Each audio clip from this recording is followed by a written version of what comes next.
All right, we've been talking quite a bit about the columns of a matrix and column space. We're now going to talk about row space. Of course, the rows of a matrix can be viewed as vectors. Now, in this book, the standard is to use column vectors. So instead of considering the rows as a horizontal vector, we're going to consider the rows as representing column vectors. So in this definition, we say that the row space of matrix A is the column space of A transpose. So what does that mean? If you have this matrix here, the row space is spanned by the rows considered as columns. So let's take the transpose of this. So the first row here is the first column here, second row here, second column, and so on. Okay. So we're calling the row space as the span of these column vectors, where each column here corresponds to a row of the original matrix. Okay, that can get a little confusing, but you'll get used to it. Just think that the row space also is a set of column vectors, and these columns correspond to the rows of the original matrix. You're just staining the vectors on their side. Okay. Now, if you row reduce this matrix, you get this matrix, and as we've seen before, that means we can reduce the number of vectors in the set and get the same span. We only need to take the pivot vectors to get the same span. Okay. So it seems so far that we're just using row and column transposing back and forth, nothing much too interesting. But there is actually something very interesting, because when we row reduce a matrix, when you row reduce a matrix, you don't change the row space.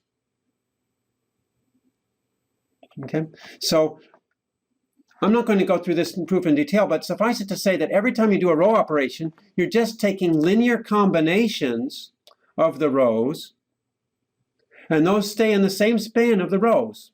On the other hand, you can work backwards for any row operation. So the original matrix must also be a linear combination of the rows of the matrix that's the result of the operation. Okay, so just think about row operations as taking various linear combinations of the rows such that the span of the rows doesn't change. So this gives us a way to give different spanning sets for the same row space.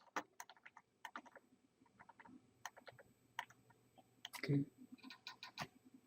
For example, we have these two matrices, which turn out to be equivalent by row operations. And again, if you go row operations from here to here, you can also go row operations backwards from here to here.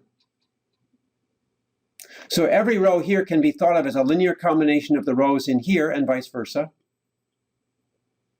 Now, when we consider these rows as column vectors, the space of column vectors here is known as the row space of A. The space of column vectors here that correspond to the rows of B is the row space of B. And according to that theorem that we just proved, the row spaces of these are the same. So the span of these three vectors is equal to the span of these three vectors. Okay.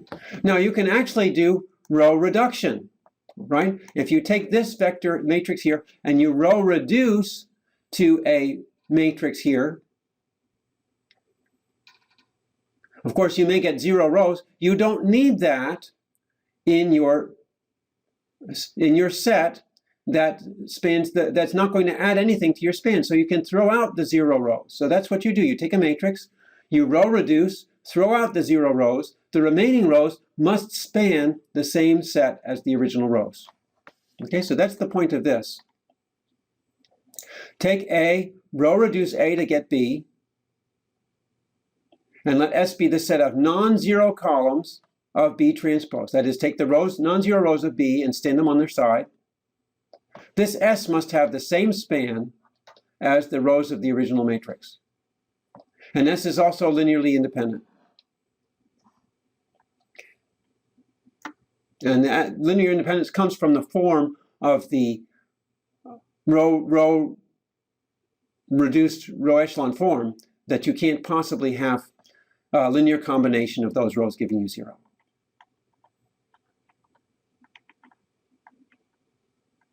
All right, so consider this set of vectors. Now we know that if you have row equivalent matrices, they have the same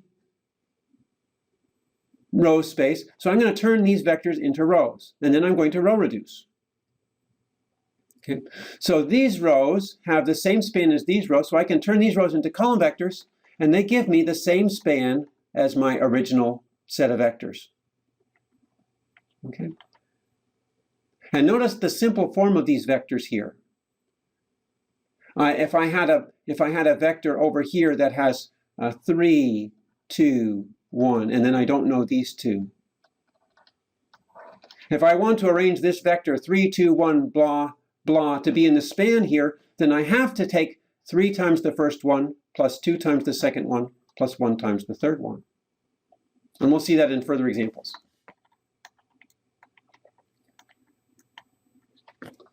All right, so this just talks about the fact that you're rearranging the column space of a matrix is the same as the row space of its transpose.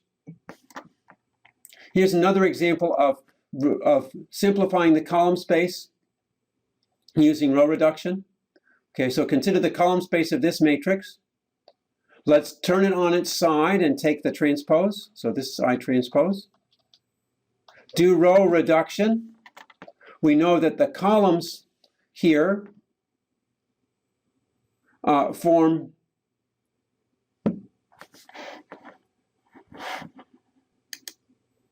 sorry, I started to say that wrong. We know that the rows here, when considered as column vectors, span the same space as the rows here.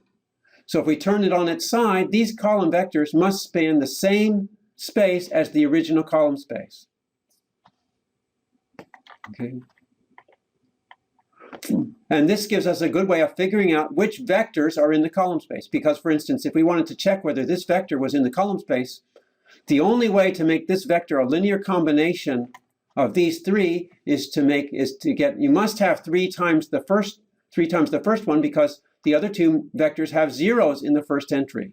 So the first entry of B must correspond to the coefficient of the first vector. Similarly, second entry of B must correspond to the coefficient of the second vector. That's why you have a 9 here, because that's the only way to get a 9 in the second entry of B. Similarly, the third coefficient must be a 1, because that's the only way I can get a 1 here. Okay, so that gives me